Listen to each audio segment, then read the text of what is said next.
Webster Hall that we all came to love and know, located on 125 East 11th Street between 3rd and 4th Avenues, was originally built in 1886 in a Queen Anne style, topped with a very elaborate mansard roof. 6 years later, Charles Rents was hired to design an addition to the building, occupying the site, which essentially was designed in the Renaissance Revival style, in the same materials as the original building. And throughout the 20th century, the building was plagued by fires, which occurred in 1902, 1911, 1930, 1938, and 1949. The original roof was eventually lost to these fires.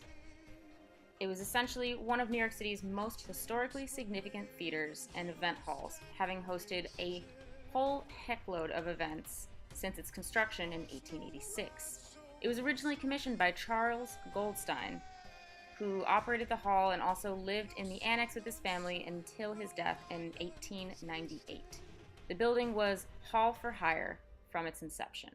The first decade or so of Webster Hall's existence saw it host labor union rallies, weddings, meetings, lectures, dances, military functions, concerts, fundraisers, and so many more. And one of the great key things that it was originally founded to do was to address the working class and immigrant population surrounding the Lower East Side neighborhood during its early years. In the 1950s, Webster Hall began featuring concerts from a diverse group of artists. It had Latin performers such as Tio Puente and Tito Rodriguez, and also saw folk artist Pete Seeger and Woody Guthrie. From 1953 to 1968, RCA Records recognized the acoustic integrity of the Grand Ballroom and purchased the building to begin operating it as Webster Hall. Carol Channing famously recorded Hello Dolly in this Grand Ballroom, and Venezuelan conductor Aldemaro Romero recorded his debut album Dinner in Caracas in this historic landmark. On February 2nd, 1962, Bob Dylan was recording harmonica in its very, very hallowed halls, and essentially this place has a lot of history. In the 1970s, Unity Galega, also known as Casa Galicia of New York, purchased the site and was the current owner and for quite some time. In the 1980s, huge artists such as Tina Turner, Eric Clapton, The Pretenders, Prince, Sting, Aerosmith, U2, Book of Love, Cro-Mags, Kiss, B.B. King, and Guns N' Roses all performed on what was officially called the best stage in New York City at the time. Now, it should be noted that when Webster Hall was first brought into existence, it was known as the Ritz. So, famous song Puttin' on the Ritz may have had some attribution there in terms of its original name. Through its later years, it became a premier venue for a variety of different artists. It held everything from EDM to metal to folk to rock to pop, and it was one of those household names among many of New Yorkers who lived in that area, including myself. I began going to Webster Hall in 2008 after I graduated college. Some of the first concerts I ever saw at this venue were primarily EDM. Some of my fondest memories were made here, and some of the most amazing acts I've ever seen were in these hallowed halls. Eventually, different parts of Webster Hall would get their own weekly nights. In the studio, there was the Basement Saturdays, which ran for quite a long stint. On the Grand Ballroom, there were bright nights when I first moved in. This slowly changed to a variety of different weekly party nights, and on its final night when it closed, that also signaled the end of Gotham, a house night which primarily catered to drag queens and clubgoers alike who loved dark, heavy-hitting techno songs. Sometimes you would see newer artists performing in the rafters in what was dubbed as, the upstairs room. The VIP section was always an interesting place to dance with friends if you could get up there. And Girls and Boys was one of the premier party nights that brought in drum and bass and amazing bass sounds alike, with some of my most fond memories coming from these nights in particular, especially when I got to see World of Drum and Bass and a great wealth of other performers perform at this venue. Now, why are we going into the history of Webster Hall? It breaks my heart to say it, but in July 2017, it was announced that Webster Hall would close for renovations after its August 9th show. As a longtime patron of this establishment in particular, this was heart-wrenching. While most people would think, well, the purchase of a concert venue doesn't necessarily signal its death, in many other famous cases, we have seen historic, landmark New York clubs come to ruin. Roseland Ballroom was one of the first places I ever got to see W&W, and is where I spent my night when EZoo had its very infamous first incident that caused the third day to shut down. The Limelight, which was famous for its many interesting parties during the times of Michael Alec, and that entire saga is now essentially a defunct building with a workout thing in it. Sure, we still have Terminal 5 and PlayStation Theater and Cielo, but part of what brought all of us to Webster Hall was the pretty widespread acceptance of whoever you were and the almost familiar grungy feel. Admittedly, when Webster Hall had its final night, it was probably not in the best condition. The hall was very old. Ventilation was not great. It did get very, very hot, but as a Glover and a furry, I never felt in any way that I could not attend one of their nights because of either what I was wearing or how I chose to dance and perform. It was one of those places that you can only really understand if you've been there. And while some people have lauded Webster Hall as being gross and dirty and old and dingy and kind of a shithole, it was our shithole. It was our beloved shithole. In 1992, when the Ballinger brothers unveiled and restored Webster Hall, it was a big moment for all of us. At least not me, because I wasn't here yet, but for everyone in the local vicinity, many people absolutely loved the renovations at the time and how it really rejuvenated this beloved historic venue. However, when it was announced that Webster Hall would be purchased by the same people that essentially run Barclays Center and would be operated through Bowery Presents, it was very, very hard for a lot of us to take.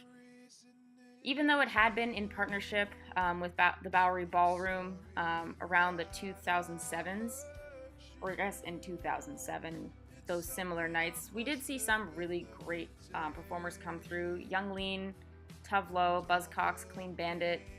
It was a veritable pantheon of amazing performers that came through the halls, but something about this really struck a chord with all of us.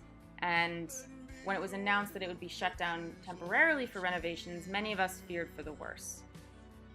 As someone who knows a lot of people who currently work at Webster Hall, I initially feared that many of my friends that I'd come to know and love would be out of a job. I also feared that the hall would be reopened, but it wouldn't be Webster Hall. It would be a much more sanitized, mainstream performing space, and many of my weekly nights that kind of kept me going from Monday to Friday would be defunct and gone. I think a lot of us are feeling that right now. We've seen so many of our famous New York clubs go under. The Palladium is no more. The Tunnel is no more. The raucous nights of Limelight are long gone, and a lot of us didn't really know where else to go. Pasha, though it was also kind of a nasty venue, was another outlet that we could sometimes turn to, and while we still have Slake, it's not the same as Webster Hall. One of the fondest memories I have from Webster Hall was meeting pretty much all of my friends there. I was a Glover that had moved to New York from Baltimore and did not know a single soul here, and when I was first getting started, I used Twitter to create a persona for myself, and I would tweet as this person that I wanted to be, show up to Webster Hall, and just interact with people. It was at the height of wearing candy and fur and some of that more festival wear out to events. And while most places would frown upon it and disallow candy masks and furry hoods and the like, Webster Hall didn't. Webster remembered its roots as a working class venue, and they didn't turn anyone away. Well, that's not to say that they wouldn't turn you away if you did something illegal like bring drugs into the club, but for the most part, if you waited in line patiently like everyone else and paid your dues on entry, you were essentially welcome into Webster's Hall. What really, really was a knife to the heart for many of us is on its last nights, many of us had been card holders. One promotion that they had run pretty much every year since I can remember is if you went to their very enigmatic New Year's celebration and you paid for your ticket, there's a good chance that you would get a 2017 membership card that was valid through the end of the year.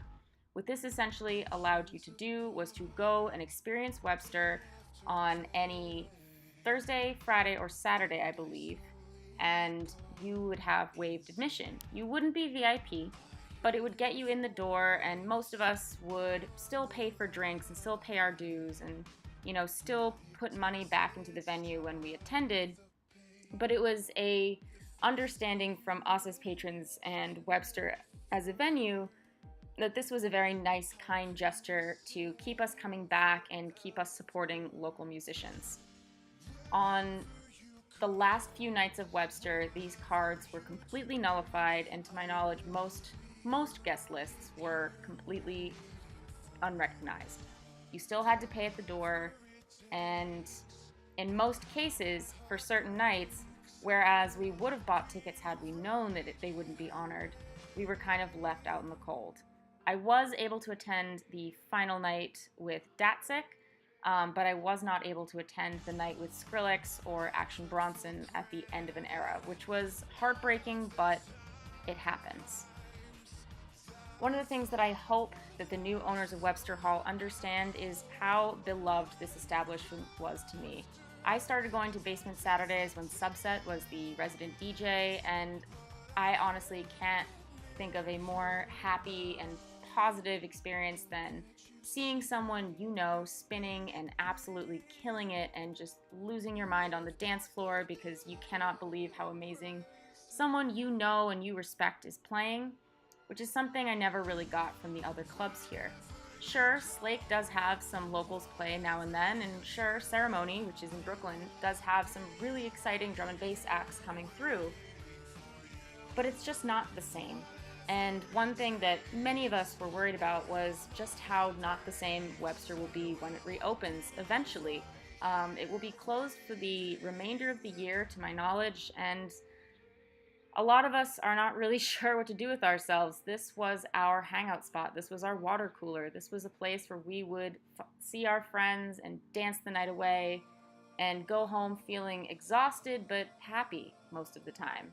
Admittedly, there were some nights when we wouldn't go home happy, but most of the time we'd go home happy. So Webster Hall, as I knew you, I love you and I'm going to miss you more than words can express. To everyone who's ever worked at Webster Hall, checked my ID, served me a drink, or even checked my coat, my hat is off to you, and I really hope when Webster Hall reopens that you have a job and a place there, because if you are able to come back, maybe I will also come back. But as it stands now, the Webster I knew and loved appears potentially to be dead. So in the instance that this beautiful historic venue opens to be just another concert venue with no heart and soul, I want to have a moment of silence for Webster Hall, because it was one of the single most influential places that I frequented when I moved to New York and continued to be even through till the last show. It's where I made my friends. It's where I found lovers. It's where I shared heartfelt and catalyzing experiences with those around me who I cared about. It's where my Glover family went to practice and enjoy, and it'll be missed. So here's to you, Webster Hall. I feel it'd only be right to give you a proper moment of silence.